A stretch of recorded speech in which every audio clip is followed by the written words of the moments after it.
All right, hello, I'm Josephine Marsh and I'm from Arizona, and I'm here to talk to you today about incorporating sustained silent reading into secondary English language arts classrooms. A group of teachers that work at Arizona State University's Preparatory Academy in Phoenix, Arizona, were very concerned about not allowing students time to read independently the self-selected text they wanted, that the students wanted to read on their own. They were feeling the pressure of covering all the materials and having the kids engage in the rigorous tasks that they were required to do. This presentation represents a year and a half of research that I conducted with Maria Goff and Julia Houston Cunningham about how the teachers learn different practices to support students' sustained silent reading and transformed some of their practice so that it becomes the SSR became an activity that helped connect with what they were learning in the classroom. So the teachers met in July before school started and talked about their beliefs of the importance of independent reading or sustained silent reading. They believed that SSR helped students develop a habit of reading, a desire to read and to be motivated to read. They believed that student choice was very, very important and that they should allow some consistent time within their 90-minute or 60-minute periods, depending on the grade level, for students to read. They did have some books, some classroom library materials. They believed that kids ought to be able to read material from on their iPads or on their phones. They really wanted to provide a way for students to engage in reading at least for 10 minutes in their classroom every day. There was a tension because of all the highly rigorous curriculum that they were supposed to engage in, and the perception that silent reading was a waste of important classroom instructional time. So throughout the research we found, so they decided to embark in the project, starting the very first day of school, of having students read every day in their classroom. Each teacher took that practice up a little differently, and I want to share the results of what we learned from that year and a half long study. We interviewed teachers and we interviewed students to find out how they did engage in the practice of supported silent reading, because it turned into be more of a supported activity, and how that contributed to their learning and their motivation to read. So as you can see from the first quote, one of the teachers told us that the scaffold silent reading contributed to the academic atmosphere of the class. She felt like the students are coming in from all different places. When they sit down, they settle and they begin reading and they start looking at words. And she thought that it helped their brain shift to become more in tune with what the class was going to offer. Likewise, a 10th grade student said to us that it helped him focus back to the class, since both classes that have SSR, that he participates in SSR, were after lunch, and it was a fun way that he enjoyed, since he got to pick what he wanted to read and books that were interesting to him. So like his teacher, he felt like SSR helped set the atmosphere, and it was important for him to be able to select the books that he wanted to read. Another student talked about how she believed that SSR provided an opportunity to learn more vocabulary and to understand how certain words had meaning within the context of the book. So she said, I can have a wider vocabulary and I would have more knowledge or know a certain word meaning to an extent where I could make it the question easier to answer or know more about a certain subject. Another teacher said, I'm noticing they're using word choice better or more often because we've started using a pop-up wall. A pop-up wall was anytime a student found an interesting word in what they were reading, the word pops up at them and they were able to walk up to a wall in the classroom and write that word on the wall. And the word was supposed to be using figurative language or somehow emotionally impacted them. So then they could have this list of words to remember when they were doing their own writing. The teachers also told us how important it was to plan for SSR. So many times we think SSR, okay, the kids are free to read. They come in, pick up a book, and read for 10 minutes or 15 minutes or 30 minutes, and there's no planning done. Well, oftentimes that may happen, but in many of the classrooms that I've been in, so much of the SSR time is spent not reading, but looking around, trying to find a book, and not seeming to have a purpose for reading. The teachers told us throughout the year they discovered that it was about the planning, that the planning was very, very important. And in a few minutes I will share with you some of the activities that directed students' learning as they were doing silent reading. So Ms. St. John told us that the SSR is like an iceberg. What's going on underneath is more important than what you actually see happening in the classroom. It's all that setup and foundation that you have to build before it's going to work. So she was representing what the other teachers had also found, how important the planning was and setting up the time for students to read. So most classrooms decided that the students would walk into class and projected on the wall would be some kind of assignment that they would do after they finished reading. Now, in the essence of time, they didn't want the assignment to be very long. It had to be short, 1 or 2 minutes, because they needed to get to the instruction that they felt important as well as the administrators felt were important. So you'd walk into a typical classroom, the students would enter, they all got to the practice of having a book or their iPhone ready or their iPad or some kind of text ready to read. They would see a projection on the wall that gave them the directions of the day of what they would be doing after they started reading and how long that would take. As the year went on, the students got really familiar with this strategy, and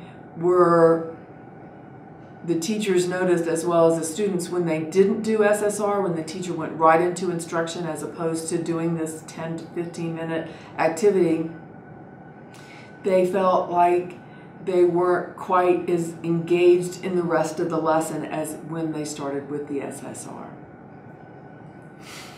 So some of the ideas that they came up with you will find in the handout that's associated with this video, but I'll share a few of their ideas. The first one was what they ended up calling pop-up sentences. And these were sentences that popped out to them as they were reading silently. And they may include a word that was very interesting to them or unknown, or it may have been how the authors crafted the sentences and the words together to make a sentence. The pop-up sentence activity, like the other activities, were designed to be a 2 to 3 minute activity.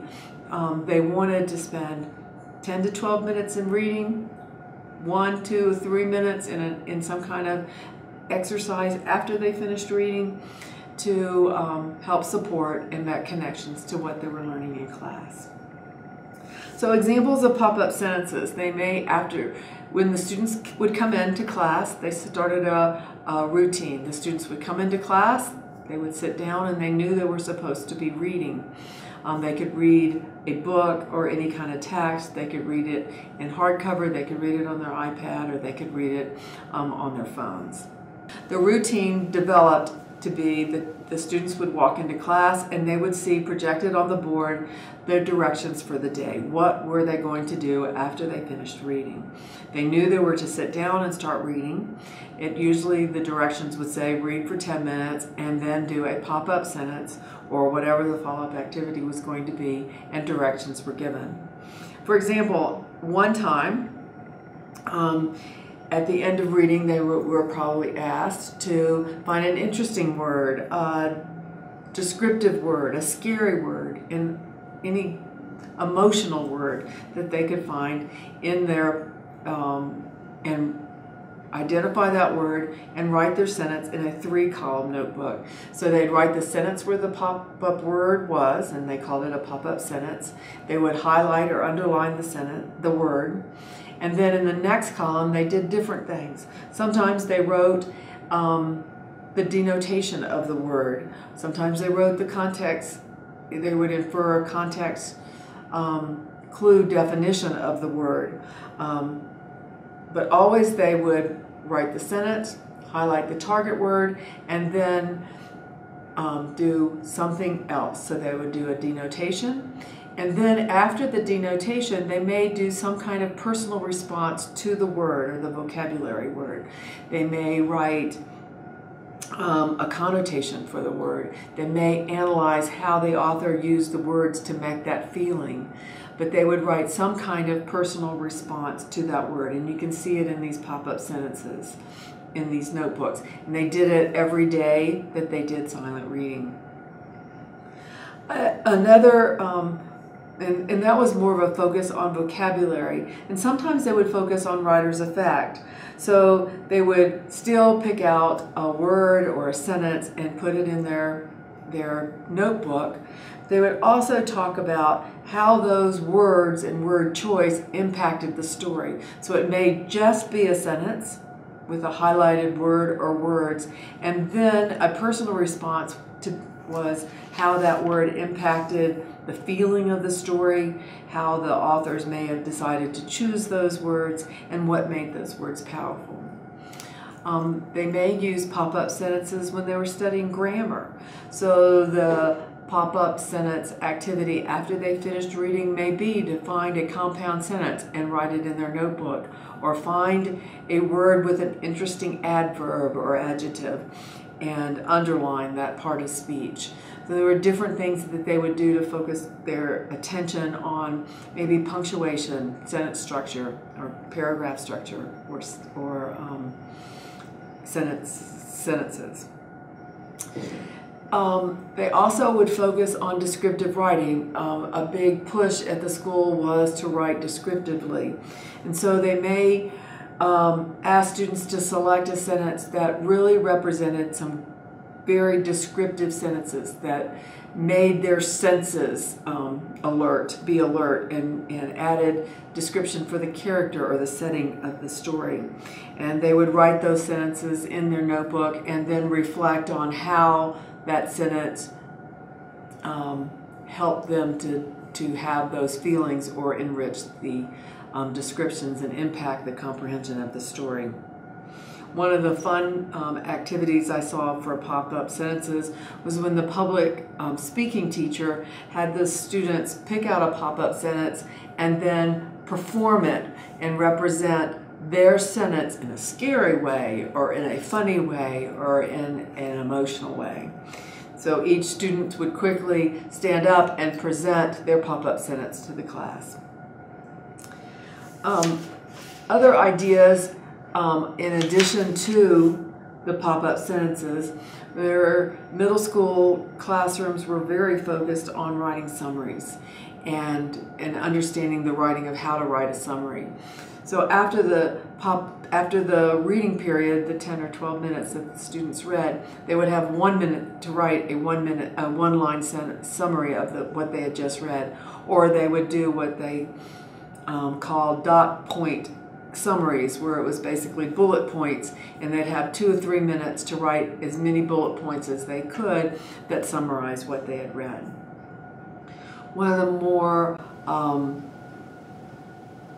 student collaborative activities that they did after they read was something that they ended up calling coffee house conversations.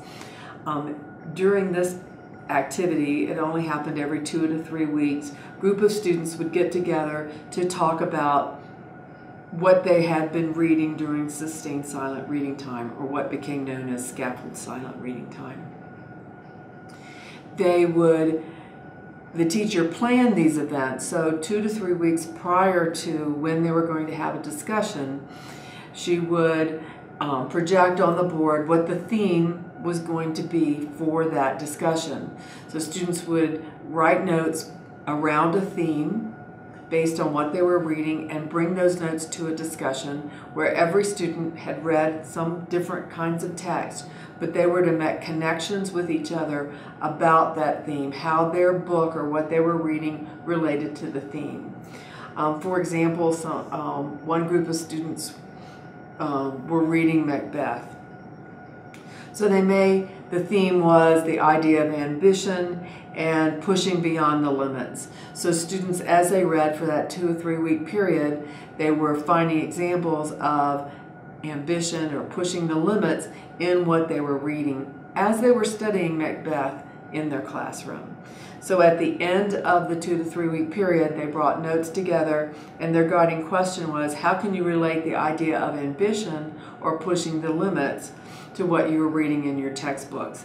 And then they followed what they called a recipe for dynamic discourse, where they asked each other critical questions about what they had brought to the table, and they tried to make these connections between what they were reading